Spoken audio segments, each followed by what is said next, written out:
आज हम पढ़ेंगे इलेक्ट्रोलिटिक सेल। ठीक है, इलेक्ट्रोलिटिक सेल क्या होता है? वो डिवाइस जो कि इलेक्ट्रिकल एनर्जी को किस में चेंज कर दे, केमिकल एनर्जी में। जो रिएक्शन हो नहीं सकती उसको अगर इलेक्ट्रिसिटी दे दी जाए तो वो रिएक्शन होने लग जाएगी। एक नॉन स्पॉन्टेनियस रिएक्शन क्या हो जाती है? स्पॉन्टेनियस होने लग जाती है, मीन्स वो शुरू हो जाती है।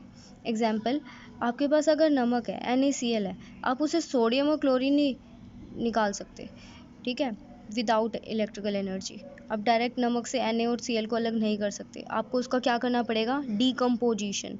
डिकम्पोज हो गए वो दोनों केमिकल्स देगा, सोडियम और क्लोरीन। तो अब हम पढ़ेंगे ये कैसे होता है। तो इससे पहले हमने सीखा था इलेक्ट्रोकेमिकल सेल क्या होता है, जो केमिकल एनर्जी को इलेक्ट्रिकल बनाता है। अब हम पढ़ रहे हैं इलेक्ट्रोलिटिक सेल। तो the device which convert electrical energy into chemical energy. जैसे मुझे सोडियम और क्लोरीन चाहिए था, वो नेचर में है पर कंबाइंड स्टेट में, नमक के रूप में। तो मुझे तो सोडियम चाहिए, तो हम क्या करेंगे, इस तरीके का कंटेनर लेंगे, इसमें पिघला हुआ नमक मोल्टन NaCl डाल देंगे। 2 प्लैटिनम की रोड्स हैं ये, और मैंने जो हमारे पास सेल होते हैं ना, सेल, उससे इसको कनेक्ट कर दिया, जो सिंपल सेल आता है। ठीक है, अब सेल में 2 टर्मिनल होते हैं, एक प्लस और एक माइनस। प्लस वाले को एनोड बोलते हैं और माइनस वाले को कैथोड। ठीक है, अभी पता चल जाएगा कैसे। तो इस तरीके से हमें Na और क्लोरीन मिल जाएगा। अब मैं थोड़ी डिटेल में बता रही हूँ तो आपको चीज़ें क्लियर हो जाएंगी। तो ये हमारा शुरू हो गया पार्ट बी, इलेक्ट्रोलिटिक सेल। तो शुरू करते हैं। सबसे पहले तो इसमें मैं देखो, जो मैं बोल रही हूँ उस पर ध्यान देना। NaCl है, NaCl को अगर पिघलाओगे, मोल्टन स्टेट में लोगे, तो उसमें 2 आयंस होंगे, Na+ और Cl-। इसी तरीके से NaCl को अगर तुम पानी में डिसॉल्व करोगे, सॉल्वेंट में, तो भी 2 आयंस होंगे, यानी डिसोसिएशन तो पहले ही हो गया। बट NaCl से Na+ और Cl- बनाना नहीं, NaCl से सोडियम और क्लोरीन बनाने को कहेंगे डीकम्पोजिशन हो गया। और अगर ये डीकम्पोजिशन इलेक्ट्रिसिटी की प्रेजेंस में हो तो हम क्या बोलेंगे? Electrolytic decomposition. मैं फिर रिपीट कर रही हूँ, electrolytic decomposition. What is electrolytic decomposition? एक ऐसा डीकम्पोजिशन में इलेक्ट्रिसिटी यूज हो रही है। देखो, इलेक्ट्रोलिटिक, इलेक्ट्रो मतलब इलेक्ट्रिसिटी, लिटिक मतलब कोई सब्सटेंस डिकम्पोज हो रहा है। तो इलेक्ट्रिसिटी की प्रेजेंस में अगर कोई इलेक्ट्रोलाइट डिकम्पोज होता है तो उसे बोलते हैं इलेक्ट्रोलिटिक डिकम्पोजिशन। और इस प्रोसेस को क्या बोलते हैं? इलेक्ट्रोलिसिस। इलेक्ट्रिसिटी के प्रेजेंस में एक सॉल्ट का लिसिस हो गया। Na और Cl को अलग करना बहुत मुश्किल था, वो तो सिर्फ आयंस में ही अलग होते हैं, उसे डिकम्पोजिशन नहीं कहते, उसे डिसोसिएशन कहते हैं। ध्यान रखना, it is defined as process of decomposition of electrolyte जैसे NaCl by passing electricity through its aqueous solution या मोल्टन स्टेट। जब उसके एक्वस सोल्यूशन या मोल्टन स्टेट में इलेक्ट्रिसिटी पास करा दें और NaCl 2 नए केमिकल्स में बदल जाए, नए केमिकल जो थे ही नहीं हमारे पास, वो बन गए इलेक्ट्रिसिटी की मदद से, तो हम बोलते हैं इलेक्ट्रोलिसिस हो गया। इस प्रोसेस को क्या बोलते हैं? इलेक्ट्रोलिसिस।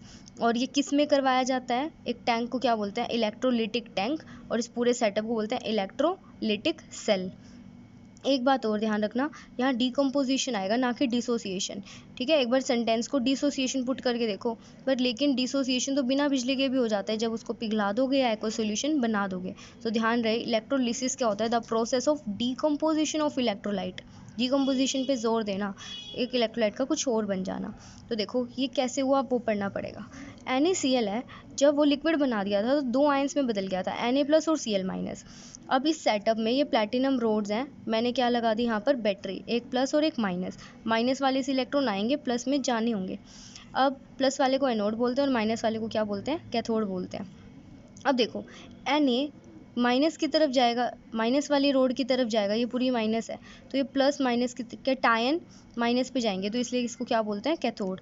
ठीक है, या फिर इस आयन को इसलिए कैटायन बोलते हैं क्योंकि वो कैथोड पे गया, एक ही बात है। ऐसे ही ये जो Cl- है, ये इस तरफ जाएगा, ठीक है, एनोड पे, इसलिए इसको क्या बोलते हैं? एनायन। अब उसके बाद ध्यान रखना, Na+ C goes to C, A goes to A, ऐसे याद रखना, CCAA। तो कैटायन कैथोड पे जाएंगे, माइनस वाले एनोड पे जाएंगे क्योंकि एनोड पॉजिटिव है। ठीक है, अब हम थोड़ा इसको समझते हैं ये सब क्या है। देखो, कैथोड पे क्या होता है? रिडक्शन। मैंने आपको पहले ही बताया था, कैथोड पे क्या होता है? Reduction, gain of electron. ये जो 2 Na+ हैं, एक Na+ यहाँ जाएगा, आने वाले इलेक्ट्रॉन को लेके Na बन जाएगा, तो एक Na गया, एक इलेक्ट्रॉन को लिया, क्या बन गया Na। ऐसे ही दूसरा जाएगा, तीसरा जाएगा, चौथा जाएगा, जितने भी जाने हैं। ऐसे अब Cl-। पहले इस माइनस का मतलब समझो, इस Cl का क्या मतलब है। तुम्हें ये पता होगा क्लोरीन की वैलेंसी कितनी होती है 7, उसके आखिरी में 7 इलेक्ट्रॉन है, वो एक लेता है, तो Cl के आखिरी में कितने डॉट आएंगे, इसके वैलेंस कितने होते हैं, वैलेंस इलेक्ट्रॉन 7 होते हैं, 7। तो Cl के पास 1 2 3 4 5 6 7 इलेक्ट्रॉन तो पहले से हैं। माइनस का मतलब उसने किसी से एक इलेक्ट्रॉन ले रखा है, ये मैंने डार्क कर दिया, बहुत डार्क, इसने ले रखा है, माइनस चार्ज मतलब इसने ले रखा है। अब जब इसका ऑक्सीडेशन होगा, ऑक्सीडेशन यहाँ पर होगा एनोड पे, ये एक इलेक्ट्रॉन छोड़ देगा। अगर ये एक इलेक्ट्रॉन छोड़ देगा तो इसके पास एक फ्री डॉट बचेगा, ये तो इसका पहले से है, ये किसी से लिया हुआ था, वो इसने छोड़ दिया, तो Cl डॉट एग्जिस्ट नहीं करेगा क्योंकि अनपेयर्ड इलेक्ट्रॉन है, तो Cl डॉट एक और Cl डॉट से मिलके क्या बनाएगा, क्लोरीन गैस। ठीक है, ये लिखा क्लोरीन गैस। तो अब देखो सोडियम तो एग्जिस्ट कर जाता है, सोडियम तो एक सिंगल डॉट के साथ एग्जिस्ट कर जाता है, मतलब उसके पास वैलेंस क्योंकि वो मेटालिक स्ट्रक्चर में होता है ना। तो ये सोडियम मेटल है, तो अब ये क्या करेगा, एक ही इलेक्ट्रॉन लेके सोडियम बन जाएगा, तो ये तो प्राइमरी चेंज है भाई, ये ऐसे एग्जिस्ट करता है एज इट इज़ मेटल के रूप में, पर वो कंबाइंड हो जाता है, वो अलग चीज़ है। बट क्लोरीन डॉट कुछ नहीं होता है, Cl डायटोमिक स्टेट में एग्जिस्ट करता है, Cl2 ही होता है, Cl डॉट होता ही नहीं है। नेसेंट क्लोरीन मतलब कुछ समय के लिए एग्जिस्ट करता है, तो उसको लिखेंगे नहीं। या ऐसा कर सकते हो, Cl2 के आगे हाफ लगा सकते हो, इसको Cl2 लिख के हाफ लिख सकते हो, या ऐसे लिखोगे। तो ध्यान रखना, पहले Cl डॉट बनेगा, इसे बोलेंगे प्राइमरी चेंज, बट वो दोबारा से एक और Cl, मतलब एक Cl और दो Cl जुड़ के यहाँ क्या बनाएंगे, Cl2, तो उसे क्या बोलेंगे, सेकेंडरी चेंज।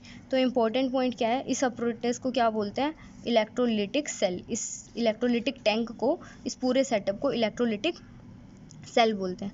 अब मैं तुम्हें कुछ पॉइंट्स बताऊंगी, जैसे ये सारे जो मैंने अभी बताया, इन सबको राइटिंग में। ओके, तो अब देखो ध्यान से,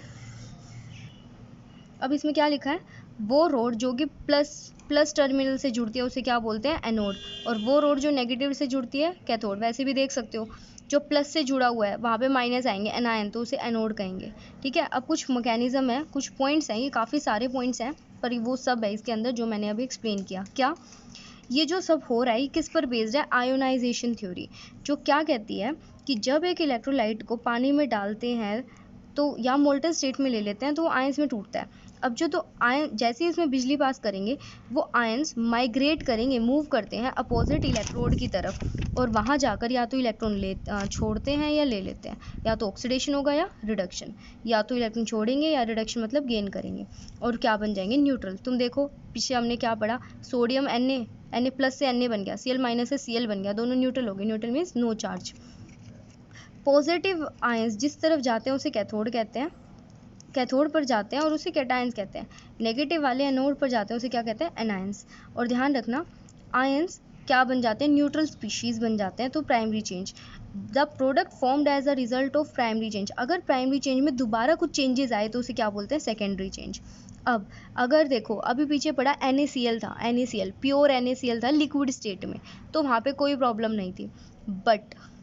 बट NaCl का पानी वाला सोल्यूशन यानी घोल होता तो क्या करते, अगर NaCl सोल्यूशन होता तो पता है क्या होगा, वहाँ पर H+ और OH- भी जनरेट होंगे और वो भी रोड की तरफ जाएंगे, तो वहाँ पर पानी और NaCl दोनों होंगे, तो Na+ भी जाएगा और H+ भी जाएगा कैथोड की तरफ।